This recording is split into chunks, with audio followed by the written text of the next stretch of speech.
travers le monde, 36 milliards de caméras nous observent. Dans les rues, au travail, à la maison. Elles capturent parfois des images exceptionnelles. Scientifiquement, ça ne peut pas arriver. Vous avez vu ça? Des experts analysent ces événements inhabituels. Wow, quelle explosion!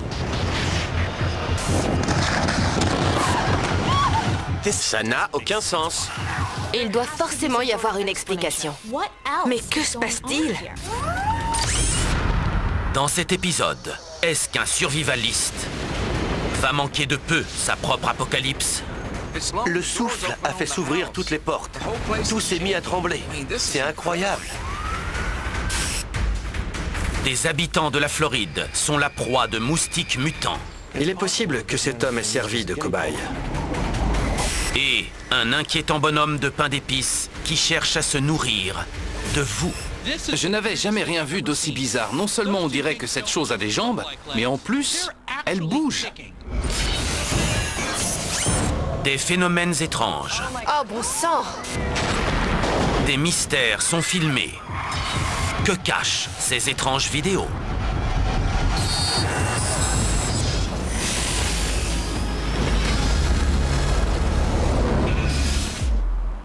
Port Neches, à 130 km à l'est de Houston, au Texas. 27 novembre 2019. Minuit 56. C'est l'enregistrement de la caméra de surveillance d'une maison avec piscine. C'est le calme plat. Et tout d'un coup, boum! Une intense lumière illumine tout le ciel.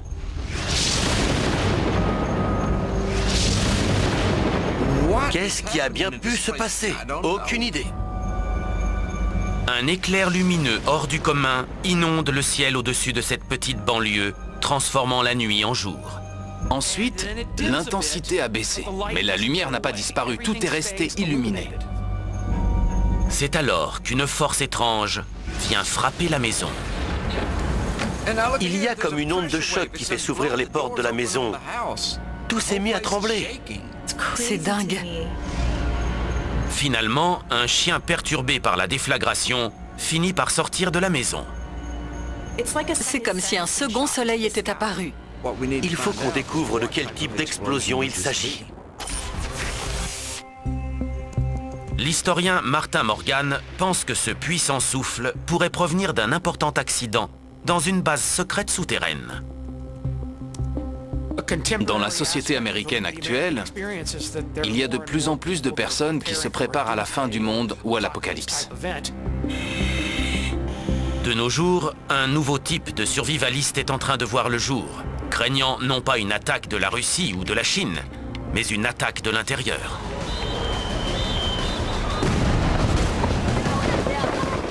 À l'heure actuelle, il y a beaucoup d'émeutes et de violences. Et certaines personnes redoutent une nouvelle guerre civile. La construction de bunkers aux États-Unis a augmenté de 400% au cours de l'année 2020. Et au Texas, un État qui se targue de son indépendance, on se prépare à la fin des temps, plus que n'importe où ailleurs. La banlieue de Houston ne fait pas exception. Les habitants se préparent à l'apocalypse en construisant eux-mêmes leurs propres bunkers. Un bunker à construire soi-même coûte aux alentours de 35 000 $. Ils sont enterrés à 3 mètres de profondeur et on peut y trouver des armes de défense, du matériel médical de base et 6 mois de vivres lyophilisés. Les survivalistes pensent qu'ils y seront à l'abri quand la civilisation s'effondrera. Mais s'ils sont mal conçus, les bunkers peuvent devenir des pièges mortels. Un client a engagé un entrepreneur pour construire un bunker sous sa maison, ce qui est illégal. Et devinez quoi? Un feu s'est déclaré et l'entrepreneur est mort.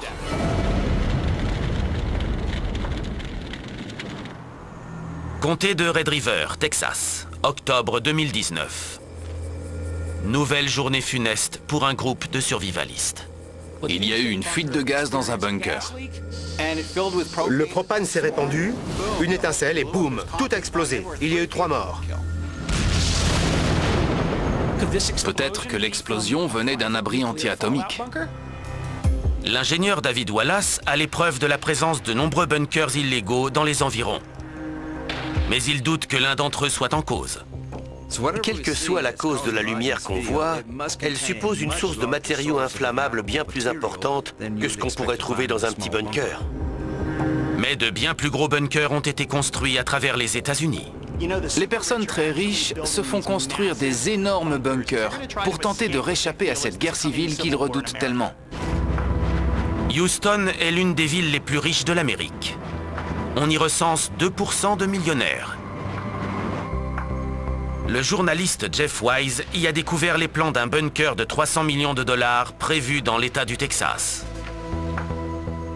On se croirait à l'hôtel. Il y a une piscine et même un héliport. Pourquoi pas? Chaque appartement se trouve sous terre pour que les résidents soient en sécurité en cas d'apocalypse. Certains bunkers de pointe disposent de multiples filtres à air, de mois de vivres, de gardes lourdement armés pour repousser les intrus et d'importantes quantités de fioul pour alimenter leurs générateurs. Une explosion dans un complexe souterrain de cette taille aurait pu illuminer la nuit comme sur la vidéo. Mais l'ancien agent de la CIA, Tracy Walder, n'a pas trouvé trace de l'explosion d'un bunker de ce genre à cette date, près de Port Neches. Quelque chose a dû exploser. Mais quoi?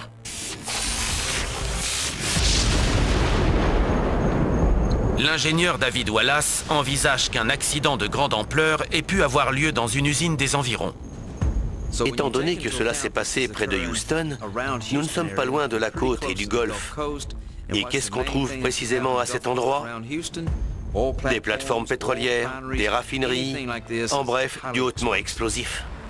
Il y a plus de 3000 plateformes en activité dans le golfe du Mexique, dont la majorité sont très proches de la côte, et un accident sur l'une d'entre elles pourrait être dramatique. En termes de danger, c'est une catastrophe. Avril 2010. Une explosion aussi soudaine que meurtrière frappe une plateforme de forage en eau profonde, faisant 11 morts et 17 blessés.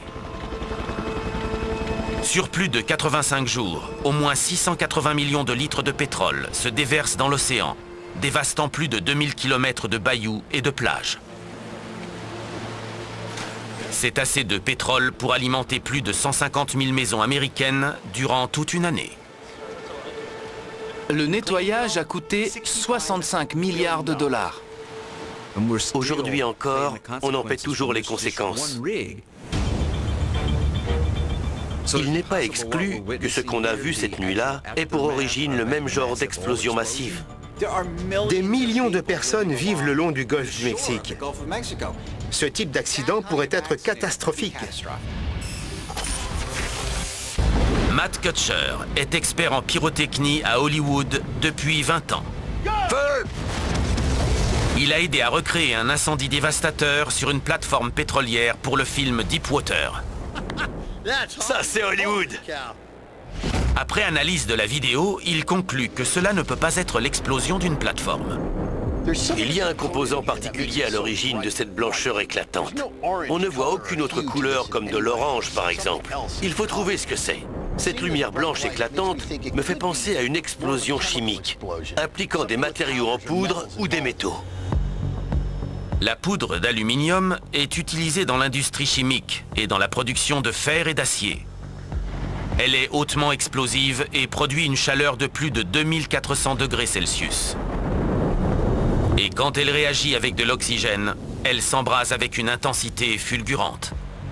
La côte de Port Neches compte plus de 20 complexes industriels. C'est le cœur de l'industrie pétrochimique de l'Amérique. Est-ce que de la poudre d'aluminium d'une raffinerie qui aurait explosé aurait pu produire une lumière aussi intense et une déflagration assez forte pour ouvrir les portes d'une maison à des kilomètres de là? Nous allons réaliser une expérience pour voir si on peut recréer une lumière comparable à celle qu'on voit sur la vidéo. Kutcher utilise un dispositif à haute pression pour propulser de la poudre d'aluminium dans les airs, avant de l'embraser. On va voir ce que ça fait. Tout le monde est prêt? À un moment, ça doit exploser, ok? Ça marche? Super! C'est parti! Au Texas, une mystérieuse explosion de nuit a traumatisé la petite ville de Port Neches en changeant la nuit en jour. L'expert en pyrotechnie Matt Kutcher cherche à savoir si de la poussière de métal provenant d'un complexe industriel pourrait être à l'origine d'une telle intensité lumineuse. Tout est prêt? Il s'apprête à projeter de la poudre d'aluminium en l'air pour ensuite l'embraser. Dans 3, 2, 1, vas-y!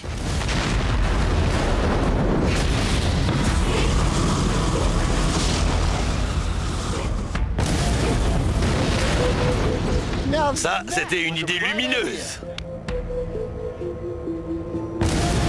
La blancheur intense de l'explosion ressemble énormément à l'étrange lumière qu'on a pu observer sur le reflet des portes de la maison. Kutcher est persuadé qu'un composant métallique est impliqué.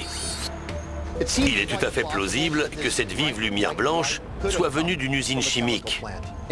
Lorsqu'elles utilisent de l'aluminium ou du magnésium sous forme de poudre très fine, cela peut tout à fait donner ce genre d'explosion. Le journaliste Jeff Wise a étudié les rapports de police de Port Neches et il a trouvé un lien. Il se trouve qu'une installation pétrochimique a pris feu et qu'elle a explosé. Ces portes que nous voyons s'ouvrir violemment, c'est le résultat de l'onde de choc de cette explosion. Mais ce n'est pas tout. L'explosion a propulsé l'une des tours de l'usine dans le ciel comme une fusée. L'usine produit plus de 400 000 tonnes de butadiène chaque année. Ce gaz incolore et volatile est fabriqué à partir du pétrole et utilisé pour faire du caoutchouc. Après l'explosion, un nuage toxique s'est formé au-dessus de la ville jusqu'aux zones avoisinantes. 6000 personnes ont dû être évacuées. Mais le pire dans tout ça, c'était Thanksgiving. Alimentés par les produits chimiques, les incendies font rage pendant 6 jours. Des maisons ont ressenti l'impact à 50 km à la ronde et les dégâts ont été considérables à Port Neches. Les États-Unis sont une superpuissance industrielle. Mais il y a toujours un danger à avoir ce genre d'industrie à proximité. Cette année, là, la forêt a passé au cash. Mais inquiétez-vous pas, on s'en vient. C'est un départ, mon homme. On n'est pas notre premier rodéo, hein? Vite Chantier Nouvelle Génération, lundi 19h30 à Canal D.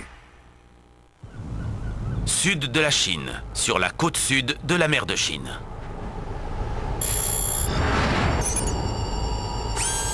« 9 juillet 2018.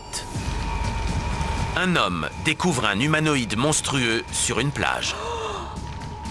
Qu'est-ce que c'est? On dirait un bonhomme de pain d'épices mutilé. L'étrange créature, comme un objet ramené à la vie dans un sombre conte de fées, semble se débattre pour échapper à l'emprise de l'homme. Je n'avais jamais rien vu d'aussi bizarre. Non seulement on dirait que cette chose a des jambes, mais en plus elle bouge. Lorsque la caméra se rapproche, ce qui ressemble à un œil apparaît au milieu de ce visage défiguré. Révulsé, l'homme le rejette à la mer. Cette créature ne ressemble à rien de connu sur Terre. Cet être terrifiant à l'allure humaine fait penser à une version macabre du bonhomme de pain d'épices. Dans ce conte populaire mondialement connu, un petit biscuit prend vie et tente d'échapper aux villageois. Mais l'historien Marcus Archaud se demande si la vidéo ne montrerait pas un citoyen chinois mutilé à l'extrême lors d'un accident. Serait-il possible que ce soit le corps atrocement mutilé d'un être humain? Plus de 100 personnes meurent chaque jour en Chine dans des mines, des usines de produits chimiques et des chantiers. D'autres sont terriblement mutilés. En 2013, Wang Jin, âgé de 18 ans, a les mains broyées et arrachées au niveau des poignets, après se les être fait prendre dans une presse industrielle. Les médecins ont pu regreffer les mains blessées, mais n'ont pas pu sauver tous les doigts. Ses mains faisaient comme des pinces de homard. En 2015, Yuan Longhua, un ouvrier de 38 ans employé dans une usine de fabrication de vernis dans la ville de Chuanzhou, glisse et tombe dans une cuve de liquide en ébullition. Son corps a été brûlé à 99%. La chair de sa jambe a commencé à pourrir et il a fallu l'amputer. La créature à l'apparence spongieuse fait penser aux blessures atroces dont souffre la peau humaine après de graves brûlures. Un pilote d'essai fut grièvement brûlé après un crash aérien à Laredo, au Texas, en 1948. En découvrant ces photos, les gens pensaient voir le corps d'un alien. Ses yeux avaient brûlé et ses orbites semblaient disproportionnées par rapport à sa tête. Il n'avait plus d'oreilles ni de nez et sa bouche se résumait à une fente sans lèvres, ni langue, ni dents. La côte chinoise est utilisée pour tester de nouveaux avions expérimentaux, souvent peu fiables. En 2019, un avion de combat chinois s'écrase sur l'île de la province de Hainan, près de l'endroit où la vidéo a été tournée, entraînant la mort des 2 pilotes. Est-ce que cette chose étrange qui s'est échouée sur la plage aurait un rapport avec ce genre d'accident? Mais la biologiste Raven Baxter examine la créature sur la vidéo et conclut qu'il ne peut pas s'agir d'une personne mutilée. Cette chose est incroyablement plate, et s'il s'agissait d'un vertébré, on devrait voir des traces d'eau brisée. Mais je n'en vois aucune. Donc, ça doit être autre chose. Une terrifiante créature de forme humaine, avec ce qui semble être un œil pendu à son visage, est repêchée en mer de Chine méridionale. La biologiste Karine Bondard étudie les zones alentours et conclut que le monstre est une forme mutante issue du monde marin. La texture de l'animal me rappelle une éponge de mer, parce qu'elle bouge beaucoup plus qu'on ne le croit. Les gens ont tendance à croire que ce sont des plantes, mais ce sont des animaux. Et quelque part, nous sommes parents. Aussi incroyable que cela puisse paraître, éponges et humains ont un patrimoine génétique commun, une même séquence ADN à la base des fondements de la vie. La vie humaine serait née d'une éponge il y a plus de 750 millions d'années. Mais cela n'explique pas pourquoi cette éponge semble avoir une silhouette humaine, ni ce semblant d'œil sur le visage. Les eaux de certaines zones autour de la Chine sont extrêmement toxiques. Est-ce que cette créature pourrait être le fruit de cette toxicité de l'environnement? Certains mélanges chimiques déclenchent des modifications de l'ADN chez les créatures qui y sont exposées, provoquant des mutations pouvant s'avérer dangereuses. Plus de 10 millions de tonnes de déchets toxiques sont produits en Chine chaque année, parmi lesquels d'importantes quantités de cadmium qui se déversent dans les lacs, les rivières et les océans. Le cadmium est particulièrement sournois, parce que non seulement il entraîne des mutations, mais en plus il bloque les mécanismes de défense qu'on peut avoir contre ces mutations. Donc celles-ci vont se développer avec le temps. Les gens utilisent cette eau chaque jour pour boire, se baigner ou arroser leurs plantes. Et beaucoup en meurent. De nombreuses toxines entraînent des mutations génétiques, mais je ne sais pas ce que le cadmium pourrait faire à une éponge. Est-ce que ces déchets pourraient être à l'origine de cet effroyable monstre? Des études récentes sur l'océan australien ont révélé que bien plus d'éponges qu'on ne le pensait étaient carnivores. Les éponges carnivores n'ont ni bouche ni dents pour mâcher. Alors elles ont développé d'autres façons de digérer leur nourriture. Après avoir capturé leur proie, les éponges leur injectent une substance acide qui liquéfie leur peau. Puis elles avalent cette mixture. Mais pourquoi une éponge prendrait-elle un semblant de forme humaine? Dans le règne animal, certaines espèces utilisent l'imitation pour attirer leur proie. Si l'ADN de cette éponge a été modifié, elle a pu prendre la forme d'un bébé humain pour inciter les gens à venir vers elle. Si cette éponge a choisi délibérément de prendre une forme humaine, est-ce qu'elle est venue là pour nous? La créature a été rejetée dans l'océan sans laisser le temps aux scientifiques de l'étudier ou de découvrir ce que c'était, ou encore pourquoi elle avait pris une forme humaine. Tant qu'on n'aura pas d'autres informations sur cette chose affreuse, le mystère restera entier. Les vendredis, la vérité se dévoile. Un indice à la fois. On ne savait pas depuis quand le jeu était truqué. Quelle était l'ampleur de ce coup monté? 3 enfants disparaissent la même journée. C'est arrivé une fois, ça, dans l'histoire au Québec. Le malheur s'accumule étrangement ici. Ça risque de mal finir. Tout le monde a les yeux rivés sur cette enquête. Faut pas se planter, on n'a qu'une seule chance. Les vendredis policiers, dès 20h, à Canal D. Pensacola, en Floride. 24 avril 2020.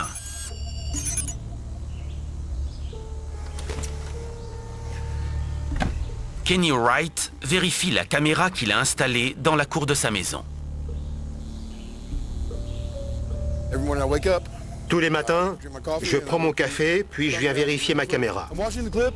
Ce jour-là, j'ai vu un courant ascendant, comme une force, en forme d'anneau ou de halo. Puis, il est parti. Il n'y a pas de vent et ce n'est pas du pollen. C'est quelque chose qui semble se déplacer délibérément vers le haut dans un mouvement de danse. Tout à la fin, on le voit en train de s'agiter, comme pour dire au revoir. Je n'ai jamais vu ça. Et personne à qui je l'ai montré, que ce soit le shérif ou des gens importants, n'ont su dire ce que c'était. Je ne sais pas non plus, vraiment pas. Comme on ignore ce que c'est, il faut se demander si c'est dangereux.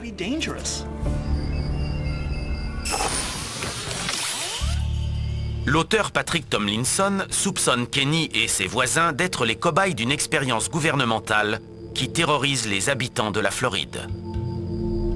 Ça pourrait être une nuée d'insectes volants, mais ils se déplacent différemment et sont plus organisés. Il y a quelque chose de nouveau et de différent dans leur comportement. En 2020, des officiels ont donné le feu vert pour relâcher 750 millions de moustiques génétiquement modifiés. Y aurait-il un lien ? Chaque année, les moustiques sont responsables de plus de morts que les guerres, les attentats terroristes et tous les homicides confondus. La population vieillissante de la Floride est très vulnérable au virus du Nil occidental transmis par les moustiques de type fièvre hémorragique qui peut entraîner la mort. Le gouvernement a déployé ces moustiques génétiquement modifiés pour limiter leur prolifération. Ces insectes créés en laboratoire produisent des larves de moustiques femelles qui mourront avant d'avoir pu se reproduire. Mais les habitants de la Floride et certains spécialistes de l'environnement ont peur de se retrouver face à une nouvelle espèce d'insectes mutants ayant échappé au contrôle de leur créateur. Les habitants sont terrorisés. Ils voient ça comme une expérience à la Jurassic Park.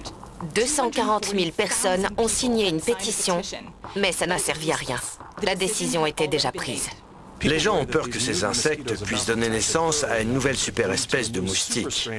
Il est possible que cet homme ait servi de cobaye. Des preuves montrent qu'une expérience de ce genre pourrait mal tourner. Au Brésil, des moustiques génétiquement modifiés, élevés pour les mêmes motifs, ont réussi à transmettre leur génome artificiel à la population locale de moustiques sauvages. Un scénario qui, d'après leur créateur, ne pouvait pas se produire. L'ADN mutant développé en laboratoire est maintenant en totale liberté dans la jungle. Les mutations rapides de l'ADN pourraient engendrer de nouvelles versions terrifiantes des insectes tels que nous les connaissons. Un sursaut d'évolution chez les anthropodes, durant l'ère carbonifère il y a 300 millions d'années, a engendré toute une période d'insectes monstrueux. Les libellules faisaient la taille de goélands et les mille pattes mesuraient 1,80 m. Avec des prédateurs comme ça, il y avait peu de place pour les autres. La Floride compte déjà des espèces très dangereuses, mais là, on atteindrait encore un niveau supérieur. Mais la biologiste Jade Lovell découvre que le gouvernement a relâché ces moustiques génétiquement modifiés trop loin de chez Kenny. Cette expérience avec les moustiques s'est déroulée dans l'archipel des Keys, mais c'est à plus de 800 km au sud-est de Pensacola, donc il doit y avoir autre chose. Dans le jardin d'une propriété de Floride, une caméra capture de nuit les images d'une étrange masse semblable à un essaim. Le biologiste Roland Keyes pense qu'il pourrait s'agir d'un envahisseur dangereux venu d'Amérique du Sud, le triatome. Ce genre d'insecte attaque les humains en les mordant autour de la bouche. Les triatomes ont des capteurs sur leurs antennes qui les guident vers des zones tendres et chaudes de la peau où le sang est plus facilement accessible. Leur nombre a explosé aux États-Unis au fur et à mesure qu'ils ont gagné le nord, particulièrement dans les bois comme derrière chez Kenny. Mais le triatome abrite également un parasite mortel qui vit dans ses excréments. S'il le transmet par une morsure, la victime peut développer la terrible maladie de Chagas. La maladie de Chagas est due à la présence dans notre organisme d'un trypanosome. Ce parasite va circuler dans le sang et provoquer des inflammations, des éruptions cutanées, voire des insuffisances cardiaques. La maladie est apparue en Amérique latine. Dans la région de l'Équateur, elle est omniprésente et tue plus de 10 000 personnes par an. Elle se trouve maintenant aux États-Unis et les médecins estiment que 300 000 personnes en sont infectées. Si un seul insecte de l'essaim est infecté, il peut transmettre la maladie à tous les autres, ce qui peut engendrer la naissance d'une nuée d'insectes tueurs. Si ce que l'on voit sur la vidéo est un vol de triatomes, nous sommes face à un problème très dangereux pour les États-Unis.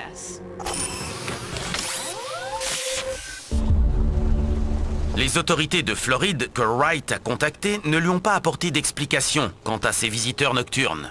Il soupçonne qu'on lui cache la vérité. Je pense que ça va beaucoup plus loin que ce qu'on voit sur cette vidéo dans ce jardin. C'est incompréhensible. Il se passe des choses la nuit qu'il serait préférable d'ignorer.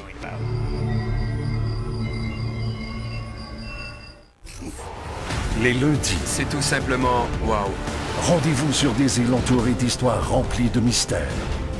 Découvrez des lieux énigmatiques. Plus vous découvrez des bâtiments et plus vous vous interrogez sur ce qui a pu se passer ici. Et admirez l'impensable. Nous avons sous les yeux les vestiges oubliés de l'un des incidents les plus étranges de la conquête spatiale. Les lundis sciences, dès 20h, à Canal D.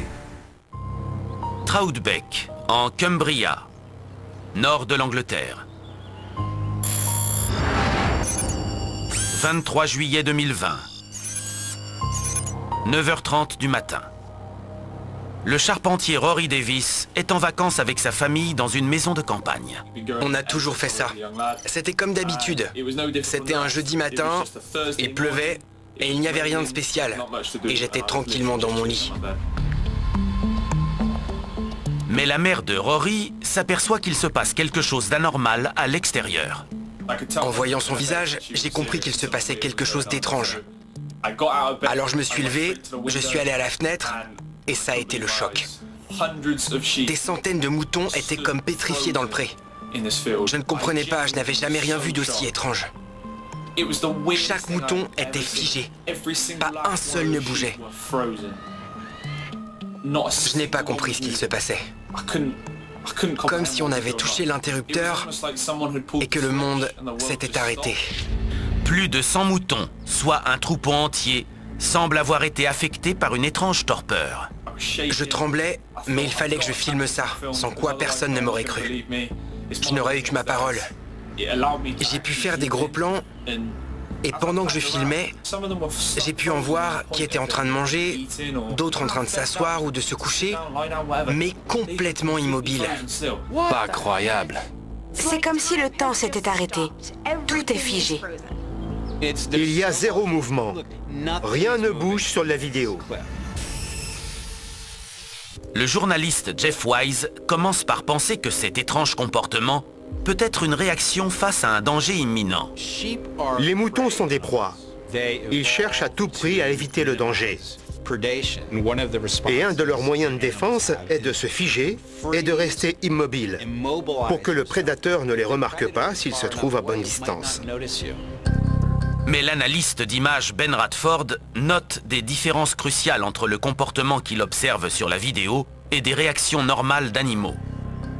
Parfois, dans la nature, les animaux qui se retrouvent face à un prédateur arrêtent de bouger, ce qui pourrait expliquer ce qu'on observe ici, si ce n'est qu'ils n'ont pas l'air d'avoir peur. Ils regardent dans différentes directions. Ce n'est pas comme s'ils avaient tous le regard braqué vers un loup. Le dernier loup vu en Angleterre se trouvait précisément en Cumbria, mais c'était en 1390. Et selon Rory, les moutons sont restés immobiles pendant bien plus longtemps qu'un animal le fait normalement. Ils sont restés là pendant une bonne heure et demie, ce qui est très long. Donc, s'il y avait eu une menace, elle serait sûrement partie entre-temps. Ça n'a aucun sens. Dans le nord de l'Angleterre, Rory Davis filme une scène étrange montrant des moutons totalement immobiles. Ces moutons étaient complètement figés. Et j'ai essayé de faire du bruit, j'ai agité les mains. Mais ils n'ont absolument pas bougé. Rien.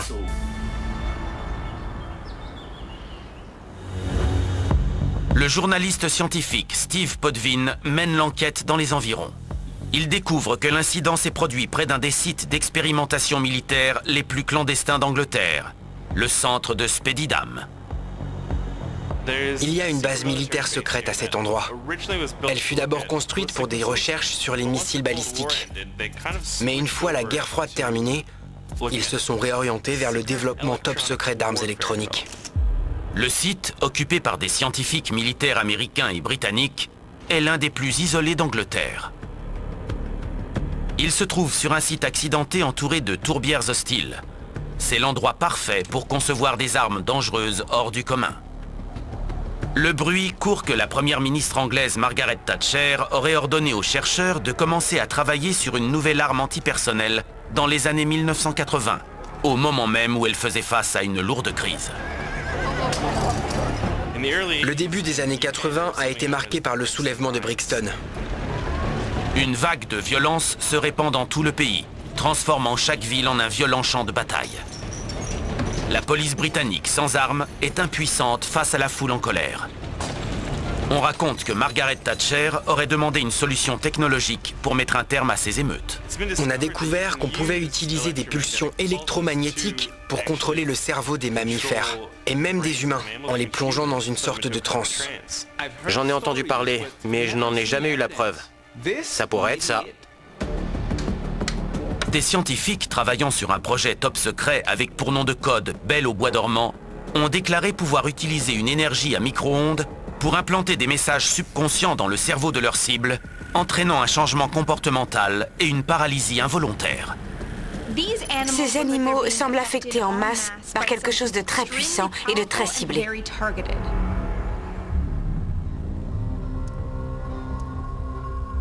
Podvin se demande si ces moutons pourraient faire partie d'une expérience pour utiliser à nouveau cette technologie dans les temps troublés actuels. Si ces images sont la preuve qu'une telle arme existe, qu'est-ce que cela signifie pour nous? Est-ce que les gouvernements pourraient utiliser cette technologie pour contrôler les gens rien qu'en actionnant un interrupteur? Le gouvernement britannique se refuse à tout commentaire concernant les expériences qui ont lieu près de Troutbeck. Mais il est peu probable qu'on réalise des tests top secrets si près d'une route publique. Je n'ai aucune idée de comment c'est arrivé. Et c'est une des expériences les plus étranges que j'ai jamais vécues. À moins que de nouvelles preuves voient le jour, nous ne pourrons pas expliquer pourquoi ces moutons se sont figés de la sorte sur cette colline.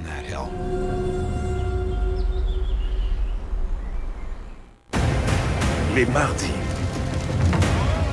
Rien n'est trop lourd pour être remorqué. Assistez à leur dévouement ainsi qu'aux manœuvres habiles et périlleuses, où chaque seconde compte.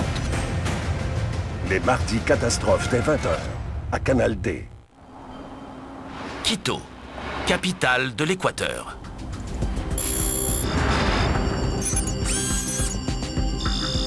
Octobre 2015. Une caméra de vidéosurveillance surveille un parking souterrain. On y voit un homme approcher d'un véhicule situé à gauche de l'écran, ouvrir la portière et prendre un paquet. Puis il referme la portière, on dirait qu'il verrouille la voiture, et il s'en va. C'est alors que la voiture semble prendre vie. Sans que personne intervienne et sans raison apparente, le moteur démarre, et bien que le frein à main résiste avec un bruit strident, la voiture avance lentement. La voiture avance toute seule en poussant des hurlements. Il n'y a personne côté conducteur. On voit bien que personne ne conduit. Il n'y a ni pente, ni flaque d'huile qui pourrait faire que la voiture se déplace toute seule. 30 minutes plus tard, le propriétaire retrouve sa voiture à plus de 6 mètres de l'endroit où il l'avait garée. Quand le conducteur revient, il est complètement déboussolé en voyant que sa voiture n'est plus là où il l'avait laissée. Du coup, il s'adresse à un des gardiens pour essayer de comprendre ce qui s'est passé avec sa voiture. Regardez.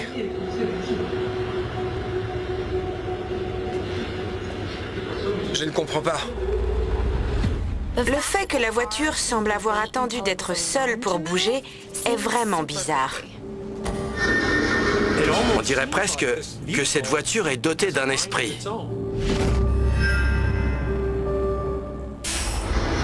En Équateur, le moteur d'une voiture à l'arrêt démarre étrangement tout seul avant que la voiture ne parcourt quelques mètres malgré le frein à main qui la maintenait en place. Regardez, regardez. Partout dans le monde, on entend des histoires de maisons hantées. Mais il paraît que les morts peuvent également hanter des voitures. L'archiduc François Ferdinand fut abattu dans une automobile en 1914. On dit que cette voiture est toujours hantée. Il paraîtrait que les fantômes de Bonnie et Clyde hantent leur voiture criblée de balles, aujourd'hui exposée dans un casino au Nevada. Quand on parle de voitures possédées, on pense tous au roman de Stephen King, Christine. Il s'est inspiré d'une véritable Dodge de 1964, surnommée la Golden Eagle. On la décrit comme la voiture la plus maléfique de l'Amérique, avec la garantie d'un voyage en enfer à la clé. Les premiers propriétaires seraient les services de police d'une ville située dans le Maine.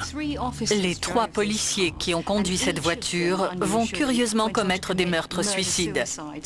Ils assassinent leur famille avant de se suicider.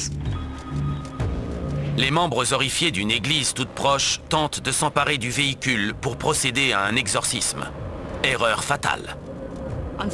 Sur la route, ils sont percutés par un camion à 18 roues et beaucoup d'entre eux sont décapités. Quand on croit aux fantômes, ce n'est pas surprenant de croire qu'une voiture puisse avoir des pouvoirs surnaturels.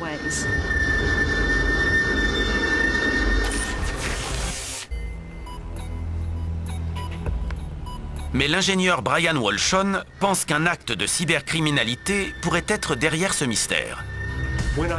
Quand je vois une vidéo de ce style où une voiture semble démarrer et avancer toute seule, je me demande si ce ne serait pas un cas de hacking. La plupart des véhicules modernes comportent un ordinateur de bord. Certains d'entre eux ont tellement de fonctions, comme contrôler les émissions du moteur ou la navigation, qu'on peut presque dire que la voiture est un ordinateur sur roue. Et avec tellement de voitures désormais connectées à Internet, elles sont devenues des cibles faciles. Dès qu'un hacker en a pris le contrôle, il peut faire tout ce qu'il veut. Il peut faire avancer la voiture, contrôler la direction, le freinage, enfermer les passagers dans le véhicule. C'est très dangereux. N'importe qui dans son sous-sol ou dans sa chambre pourrait utiliser Internet pour prendre le contrôle de millions de véhicules tout autour du monde.